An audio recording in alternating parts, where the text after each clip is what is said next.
Okay, so temperature's like 12 degrees outside, and when I go outside to try to do these videos, the battery dies on the camera, and I'm cold and sniffling, and then I got to edit out all the sniffling, which is sometimes not possible. So I'm just going to sit in front of the wood stove. And I'm going to be honest today, this video is going to be a little bit of a rant, maybe.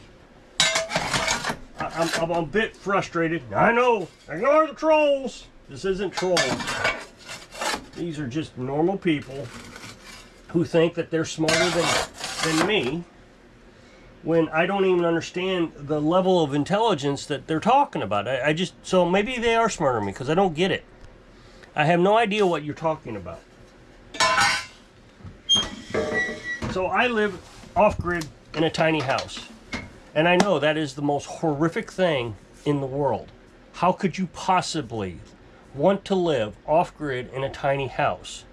You're an abuser to your wife. I mean, these are the things I've heard. This is not made up stuff. As a matter of fact, Carolyn got an email from some strange woman. Carolyn does not share her email with anybody, and her email address doesn't even have her name in it. It's completely different than anything that would connect her to it. So she received an email one time accusing or saying, I know your husband's an abuser, so if you're in trouble, you get a hold of me right now and I'll get a hold of someone to take care of you. And the reason I'm an abuser, because at that time she didn't have a wash machine, and she was doing laundry by hand. That's the reason I'm the abuser. Although in every video I told you that she wanted to wash the clothes by hand. Now, admittedly, now that she has the wash machine, she has said, you know, I'm really glad I got the wash machine. So I'm glad she likes it. I am. So the other day I made a video and I showed you an RV plug out there that I got in the event that I die before Carolyn. So if she wants to stop living off grid after I die, because there is some things that she's going to have to take on responsibility for, you know, filling the water tank, making sure your generator is running, making sure the batteries are charged, that she probably isn't going to want to do. That is my job. I enjoy doing it. You know, she cooks, and I know, oh, that's just sexist. You shouldn't do that. What do you want? Lay down. You're going to knock over the camera. So, but she enjoys the cooking thing. You know, we have our chores. She's not going to let me start the fire. I'm going to let her out. She's going to want out, so just a minute. I'm going to leave the camera on simply because everybody likes the dogs. Here you go. I can't leave her out too long. I've been leaving her out about 15 minutes at a time, but she really enjoys being out there. So, I'm not really sure where I left off. Let's see. Oh, because, you know, she has her chores, I have my chores, and we get along pretty good. We're not hovering on each other all day long. And, you know, to me, this is the best relationship I've ever been in. And she doesn't seem like she's trying to run away, so we never fight. So, by putting in that RV plug, it obviously gave people permission to, once again, accuse me of abusing her. Well, she doesn't want to live off-grid. You should just stop now. Well, simply because I put in an RV plug in the event of my death has no relevance on what she does. Now, let's think about this. She, from her perspective, there are inconveniences at times, such as I would prefer to do laundry on sunny days. I've asked her to do that. And in the wintertime, that is almost impossible to do. It is not a requirement. It is not something that I absolutely demand. It is just something I would prefer. But since you can't seem to ever get a sunny day anymore in the wintertime, we run the generator when she does laundry. So to her, there is absolutely zero effect or little effect of living off grid to her life.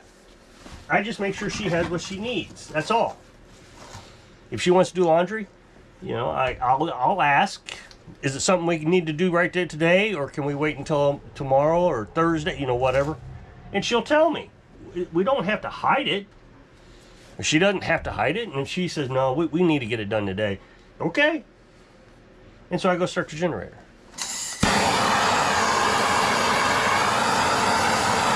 Right now I'm cleaning the window. I don't know, can you see that? This has been a fantastic revelation.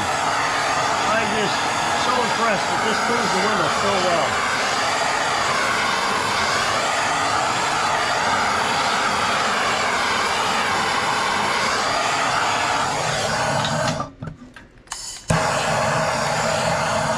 Now, I have heard Carolyn specifically say in the past that she would prefer me not going to work for an employer. She likes the idea that we self-employ and that we stay home and that I'm not leaving her behind or making her go out and get a job. I mean, she's worked her entire life, and so, you know, she's retired now. She actually cuts the retirement checks and all that. And so, but she'd like for me to stay home. Okay. So, I run a YouTube channel that is no longer doing well, this one. Well, that's okay, I just started repairing lawnmowers. So now I have an income that feeds us what we need each month. And, you know, with the rising cost of food and stuff, and supplies, so food and supplies, and sometimes those supplies are like motor oil, you know, those kind of supplies. We average maybe around $400 a month, maybe a little less, maybe a little more, but normally it's less because I always say per month, but we don't actually go to the store every 2 weeks. It's usually 17, 18 days, something like that. You know, it's not 14 days. So it's less than $400 for our monthly supplies. Now we have car insurance, 2 phones, and we pay an Amazon fee. You know, there's not a lot of bills. We don't have any debt. So to me, I feel like that we're in really good shape. But I'm always told by the YouTube viewers that you're just inches away from complete failure all the time. The moment your generator dies, you're done. The moment your water freezes, you're done. And they just constantly come up with reasons why I'm on the edge of living successfully. And this morning, after I got my last comment, I said to myself, wait a minute. And the reason I said this is because he specifically said I'm on the edge of failure all the time. And quite honestly, there is nothing here, nothing, that would make us a complete failure. So I'm just going to go through a few items, and then I'm going to compare that to someone who lives in a house. So let's say the generator dies. That's okay, I have solar panels, so as long as it's sunny, we got electric. But the generator dies, and we got to have a generator. It's all right, I have 2 extras, so I don't really need to worry about the generator. Well, what happens if the economy crashes and you can't afford gas? Okay, think about what you just said. You're comparing my life to running a generator for what, $1 for 6 hours, 12 hours? I'm running a generator for 12 hours on $1 of gas. You run your car back and forth to your place of employment. If the economy crashes, I'm in a lot better shape than you are. So that didn't make any sense to me. So, you know, your water freezes, you're going to be, well, okay. I know people live in mobile homes and their water freezes every year. Every year. I lived in a house and it froze nearly every year. If our water freezes, it's just a tank area, the plumbing and all that. I still have the well that can't freeze. I've showed it 1,000,000 times. Yet I constantly am hearing about how that's just a system ready to fail. No, I always have water. If your system fails, you're relying on the city. I mean, I told you this story before. I was staying at Mom's house while we were transitioning to live here, and the water froze, in the city water, and they shut down the water in the city. She was without water for like 2 days. I've since been here. Every winter, the tank, something has froze, and I've never been without water. Ever. It's not like I had to go buy it. Any failures around here are solvable. They can be solved easily. You live in a little bitty house, there's just no room to do anything. Okay, so we live in a little bitty house and there's no room to do anything. We do have that camper, and it's provided a great storage area now. So I don't even know if that argument's worth even discussing anymore. The little house, the tiny house, makes things so much cheaper to heat. Look at this. Little bitty fire. I start it up a few times a day. No big deal. The thing is we could probably go out and spend $100, $150 in firewood if we didn't want to cut it anymore.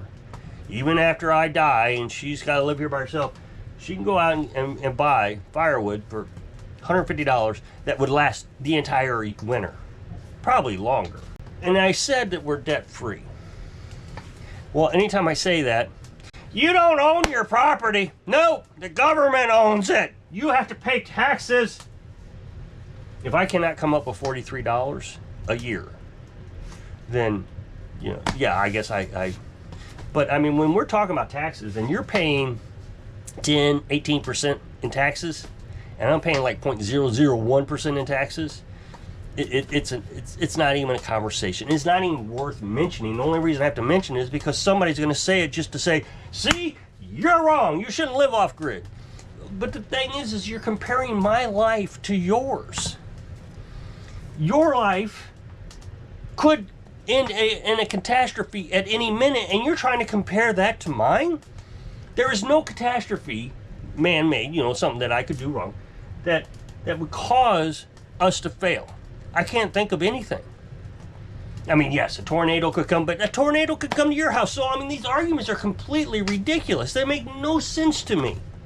But the one failure that you have that I don't have, it can't happen, is you have to go to work every day to pay a bill on a $500,000 house. And most people are one paycheck away from devastation. So you lose your job, you get hurt, you know, something happens so you can't make that paycheck. You lose your home, you lose your car, you go homeless. The thing is none of that can happen to me. Even if this house burns down. You know, when I talk about money and I would like to make more money, it's not so I can eat.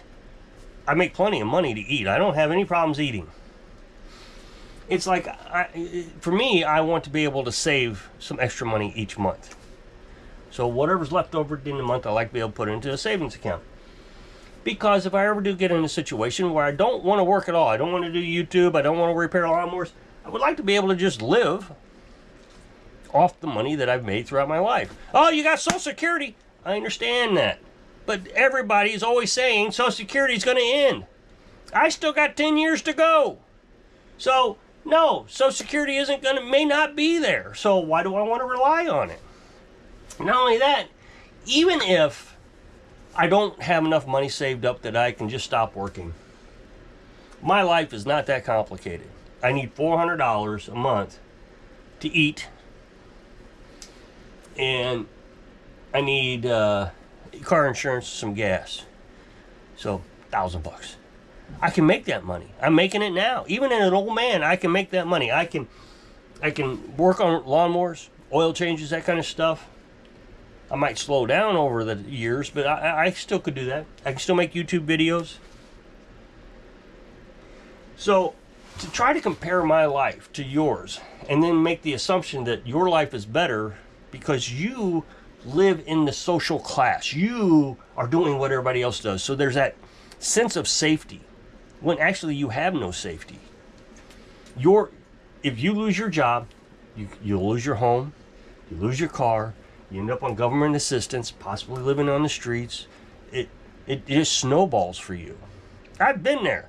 Not that I've ever collected government assistance, I haven't. But I've lost my job. I know how stressful it is. I was in a car accident once, and I couldn't work. Oh, that was terrible. I guess in that case I was homeless, because I did go stay with my grandparents for a while I was recovering. I had all these broken ribs. I couldn't even sleep in a bed. I was so hurt. So I would lay in their recliner next to the wood stove downstairs. It was terrible. I had no money. So I understand what it's like to be in your situation. But the thing I don't understand is you're telling me that I'm setting myself up for failure, and that Carolyn's setting herself up for failure, when they're just, we can't think of anything that would be a failure. For any situation someone has brought up in the comment section, it's like, what are you talking about? That's not even an issue. Water, we got tons of it. Taxes, we hardly have any. Payments, nope, none there. So what is the failure? I mean, there is none. What you're trying to do is make yourself feel better by telling me that I'm the failure because I live in a tiny house. That makes me a failure because it makes me smart. And for you not to have the intelligence to figure out that you're at risk paying bills that you can't afford, and I'm not secure by having everything paid off, nobody can take anything away from me. So if you'll click this up next box to take you to a video where I'm working on something on my other channel, really appreciate it if you go check it out. It's a brand new video, so I really would appreciate it. So hope I can inspire you to analyze your risk so you can live your dreams. Thanks for watching.